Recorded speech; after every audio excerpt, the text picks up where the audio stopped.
आरबीआयच्या विशिष्ट प्रमाणात सवलत आहे। शेतकऱ्यांना 2 लाखांपर्यंत कर्जमाफी होणार आहे। शेतकऱ्यांनी गोंधळून न जाता आधार प्रमाणिकीकरण करावं, धाराशिवचे जिल्हा उपनिबंधक पांडुरंग साठे यांनी शेतकऱ्यांना आवाहन केलं आहे। संवाद साधलाय त्यांच्याशी आपले प्रतिनिधी काकासाहेब कांबळे यांनी। पुण्यश्लोक अहिल्यादेवी होळकर कर्जमाफी योजनेच्या याद्या समोर आल्यानंतर शेतकऱ्यांमध्ये मोठा संभ्रम निर्माण झालाय।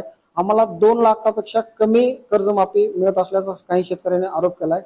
यावर बोलण्यासाठी माझ्यासोबत जिल्हा उपनिबंधक साठे सर आहेत। केवळ कमर्शियल बँकांच्या बाबतीमध्ये असं झालेलं आहे की हे सर्व कर्ज थकीत आहेत आणि ह्या कर्ज थकीत असल्यामुळे एनपीए मध्ये गेलेली कर्ज खाती आहेत आणि ह्या आरबीआयचं जे धोरण असतं की एनपीए कर्जमाफी देत असताना किंवा कर्ज वसुली करत असताना हेरकट धोरण अवलंबलं जातं आणि त्यानुसार शेतकऱ्याकडून सुद्धा वसूल करत असताना रक्कम कमी वसूल केली जाते किंवा राज्य शासनाकडून सुद्धा देत असताना राज्य शासन बँकांना कमी देतं, बाकीचा भार बँकांना सोसण्यासाठी आदेशित केलं जातं। त्या हेरकट धोरणानुसार जी शेतकऱ्यांना किंवा राज्य शासनाकडून शेतकऱ्यांच्या वतीनं दिली जाणारी रक्कम आहे ती यादीमध्ये प्रसिद्ध झालेली आहे।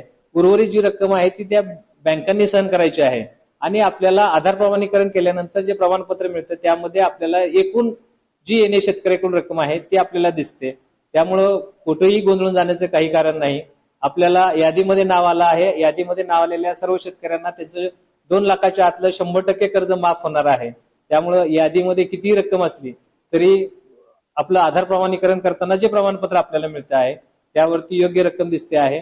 त्यामुळं लवकरात लवकर आधार प्रमाणीकरण करून घ्यावं, जेणेकरून जेवढे लवकर आपण आधार प्रमाणीकरण कराल तेवढ्या लवकर आपल्या नावाची रक्कम राज्य शासनाकडून बँकेला मिळणार आहे आणि त्यानंतर 2 ते 3 दिवसामध्ये आपण नव्यानं कर्ज घेण्यासाठी पात्र होणार आहात। त्यामुळे आपण जास्तीत जास्त शेतकऱ्यांनी लवकरात लवकर आधार प्रमाणीकरण करावं असं मी आवाहन करतो।